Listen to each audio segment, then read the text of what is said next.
দেশ স্বাধীন কয়ে ঘুমাও।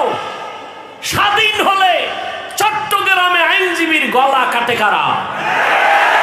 কিসের স্বাধীন? মুসলমান স্বাধীন ওই দিন বলবে যেদিন ইসলামের স্বাধীন হবে। আওয়ামী লীগ গেছে গেছে কই আল্লাহ পাইস না। শিক্ষা নে, জুলুম করলে তোর পতন অনিবার্য হয়ে যাবে। ওলামায়ে কেরাম এই জাতিকে নিয়ে যেই পরিমাণ ভাবনা ভাবে পৃথিবীর আর কেউ ভাবে না। সবাই দল নিয়ে ভাবে, আমার দল বড় করব, নেতা বড় করব, আমার দলে লোক বাড়াবো। কিন্তু উলামায়ে কেরাম নিজের ছেলে নিয়ে ভাবে না, সন্তান নিয়ে ভাবে না, স্ত্রী নিয়ে ভাবে না, উম্মত নিয়ে ভাবে।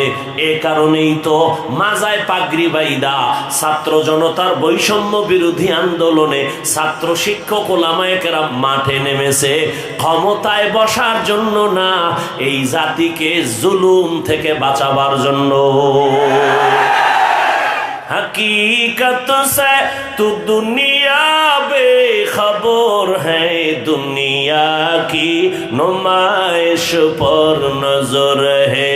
नमी गुयम के आज दुनिया जुदा बाश, बाहर कारे के बाशी बा खुदाबाश।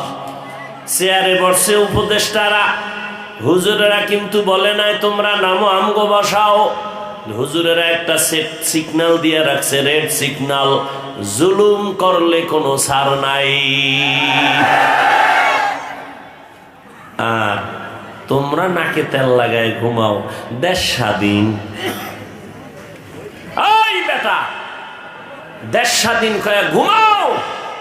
স্বাধীন হলে চট্টগ্রামে আইনজীবীর গলা কাটে কারা? কিসের স্বাধীন?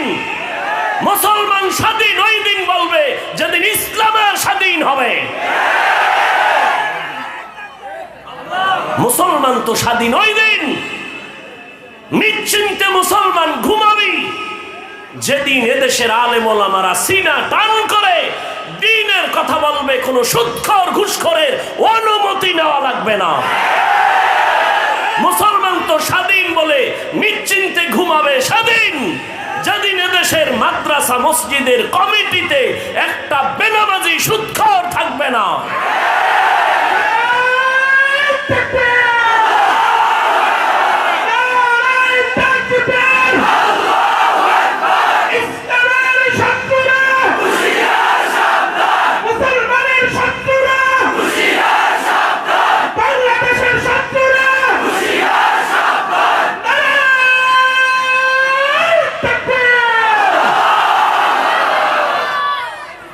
এইনে যত মানুষ বসা আছে, এই একটা মহা এক মুসিবতে শুরু হই।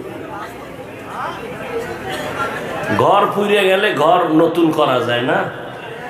এই কথা কও না, কপাল পুড়লে নতুন কপাল আর পাবি না। বেদবি করিস না। একটা আওয়াজ বন্ধ, এই তো ওই গজবের মোবাইলের কারণে ঝামেলা হইতেছে না? ছবি উঠাবি, রেকর্ড করবি, গজবটা তো এই জায়গায় দিয়ে লাগছে। তোদের যদি মোহাব্বত থাকতো তো আরো 6 ঘন্টা আগে ভিতরে বইতি। আল্লাহ সবাইকে হেদায়েত দান করুন।